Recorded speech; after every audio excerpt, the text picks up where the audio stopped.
बिस्मिल्लाहिर्रहमानिर्रहीम अस्सलाम वालेकुम। ग्लोबल वीज़ा टिप्स के साथ मैं हूं barrister Mian Aamer Ali. Welcome to Global Visa Tips. जैसा कि आप लोग जानते हैं कि ये एक इंफॉर्मेटिव चैनल है और मैं मुख्तलिफ ममालिक के बारे में वीडियोस बनाकर इसमें अपलोड करता हूं। मैं विज़िट वीज़ा के बारे में आपको अपडेट देता हूं, वर्क वीज़ा के बारे में अपडेट देता हूं। इसके अलावा जॉब सीकर वीज़ा और स्टूडेंट वीज़ा के बारे में भी लेटेस्ट मैंने अपडेट के मतलब वीडियो बनाकर इस चैनल पर अपलोड की हुई हैं। जैसे ही किसी एम्बेसी की नई अपडेट आती है या कोई चेंजिंग आती है वीज़ा प्रोसेसिंग में, तो मेरी कोशिश होती है कि मैं वीडियो बनाकर अपलोड करूं और आप तक कोई इन्फॉर्मेशन पहुंचाऊं। आज की जो मेरी वीडियो है वो है कतर से मतलब कतर के विज़िट वीज़ा के मतलब। बहुत से लोग ये जानते हैं कि कतर का विज़िट वीज़ा जो है वो ऑन अराइवल है। पाकिस्तान से वीज़ा लेने की ज़रूरत नहीं है, वहीं कतर पे जाके एयरपोर्ट पे आपके पासपोर्ट के ऊपर स्टैंप लगती है। लेकिन उसके लिए भी आपको कुछ डॉक्यूमेंट्स की ज़रूरत होती है। उससे पहले आपने कुछ फॉर्म फिल करना होते हैं। अगर आप ऐसा नहीं करेंगे तो आपके लिए मुश्किलात पैदा हो सकती हैं। आपके पास मनी कितनी होनी चाहिए, पैसे कितने होने चाहिए जो जब आप कतर लैंड करें एयरपोर्ट पे, और उसकी वीज़ा फ़ीस कितनी है, होटल कैसे बुक करना है, ये सारी डिटेल मैं आज की इस वीडियो में बताऊँगा। लेकिन उससे पहले मेरी एक रिक्वेस्ट है कि अगर आप ट्रैवल से मुतल्लक या फिर इमिग्रेशन से मुतल्लक या फिर वीज़ा से मुतल्लक लेटेस्ट अपडेट हासिल करना चाहते हैं, तो आप इस चैनल को ज़रूर सब्सक्राइब करें, साथ में बेल आइकन के बटन को भी क्लिक करें ताकि आने वाली सारी लेटेस्ट इन्फॉर्मेशन आप तक पहुंच सके। तो जैसा कि व्यूअर्स आप भी जानते हैं कि फीफा वर्ल्ड कप के बाद कतर जो है वो बहुत ही फेमस डेस्टिनेशन बन गई है टूरिस्ट के लिए। दुबई के बाद जो मोस्ट फेवरेट डेस्टिनेशन है टूरिस्ट की वो है कतर, और बहुत से लोग कतर का विज़िट करने जाते हैं, घूमने फिरने के लिए जाते हैं, और कुछ लोग अपनी ट्रैवल हिस्ट्री बनाने के लिए भी कतर जाते हैं। तो ये दोनों काम आ सकते हैं। इसके अलावा कुछ लोग जो हैं वहाँ पे काम की तलाश के लिए भी जाते हैं।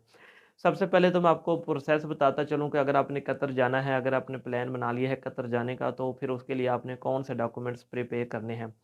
सबसे पहले जो आपकी आती है वो है टिकट। टिकट आपकी जो है वो रिटर्न होनी चाहिए। आपका जितने दिन में आपने स्टे करना है तो आपकी वापसी की टिकट जो है वो रिटर्न होनी चाहिए।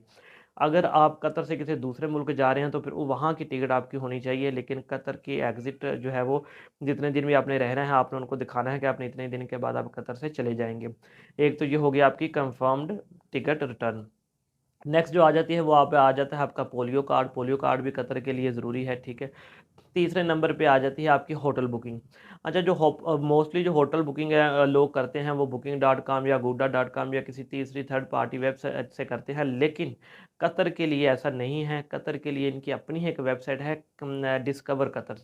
वहाँ पर जाकर आपने होटल बुकिंग करनी है। अगर उसके अलावा आप कहीं पे होटल बुकिंग करेंगे तो वो एक्सेप्टेबल नहीं है, और वहाँ से जो आपने होटल बुक करना है वो आपका पेड हो।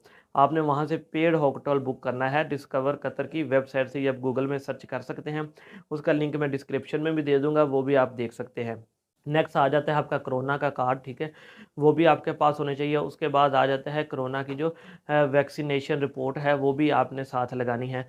तो ये तो हो गया आपके डॉक्यूमेंट्स। अब आपने करना क्या है कि आपने जाने से तकरीबन 2 दिन पहले कतर की वेबसाइट है एतराज़.gov.ga, तो यहाँ पर जाके आपने ये अपने सारे डॉक्यूमेंट जो हैं वो अपलोड कर देने हैं, ठीक है। वहाँ पे आपके सामने फॉर्म आएगा, उसके बाद आप उस पे अपना नाम लिखेंगे, एड्रेस लिखेंगे, इसके बाद आप कतर की अराइवल डेट डालेंगे, उसके बाद एग्ज़िट डेट डालेंगे, और फिर कुछ डॉक्यूमेंट्स जो आपको अपलोड करने के लिए कहेगा। तो ये सारे डॉक्यूमेंट जो अभी मैंने बताए हैं, ये आपने सारे वन बाय वन करके वहाँ पर अपलोड कर देने हैं।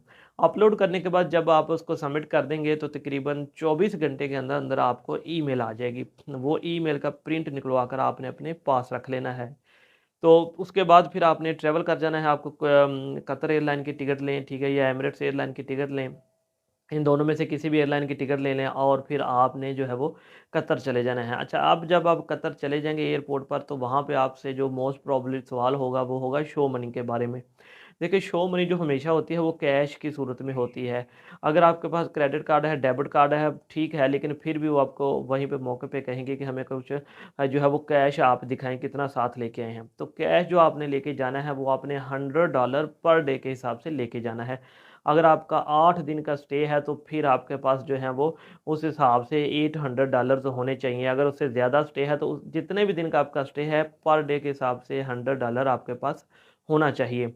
तो उसके बाद नेक्स्ट आ जाएगा आपका वीज़े की स्टैंपिंग। तो जितने दिन का आपने होटल बुक किया है, 5 दिन का, 10 दिन का या 15 दिन का, तो उसके मुताबिक आपका वीज़ा जो स्टैंप कर दिया जाएगा। वीज़े की जो फ़ीस है वो 100 कतरी रियाल है, 100 कतरी रियाल वीज़ा की फ़ीस है। वीज़ा स्टैम्प हो जाएगा, ठीक है, उसके बाद आप जा सकते हैं उनकी कंट्री में, घूम फिर सकते हैं। अच्छा, एक और बात बताऊँ कि मैक्सिमम जो ज़्यादा से ज़्यादा वीज़ा मिलता है वो 30 दिन के लिए है।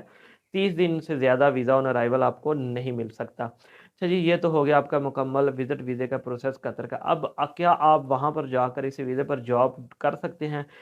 आप उस वीज़े पर जाकर जो आपने विज़िट वीज़ा लिया है, उस पर जॉब कतर में नहीं कर सकते। अगर तो आप घूमने-फिरने के लिए आए हैं, ठीक है, आप घूम फिर के जो आपकी डेट है एग्ज़िट की, वापसी की, वो आप चले जाएँ। लेकिन अगर आप जॉब के लिए आए हैं, तो आप उस वीज़े पर जॉब नहीं कर सकते।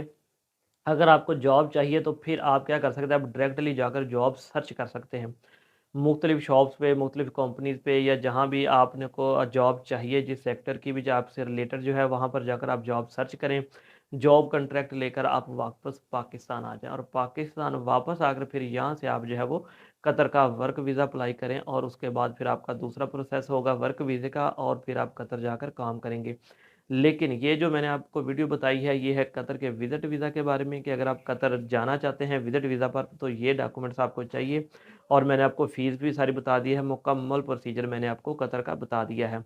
तो मैं उम्मीद करता हूँ कि आपको ये वीडियो पसंद आई होगी। इसको आपने अपने दोस्तों के साथ भी ज़रूर शेयर करना है, ताकि ये इन्फॉर्मेशन दूसरे लोगों तक भी पहुँच सके। इंशाअल्लाह ताला एक नई वीडियो के साथ फिर आपकी खिदमत में मैं हाज़िर होऊँगा। अल्लाह हाफ़िज़।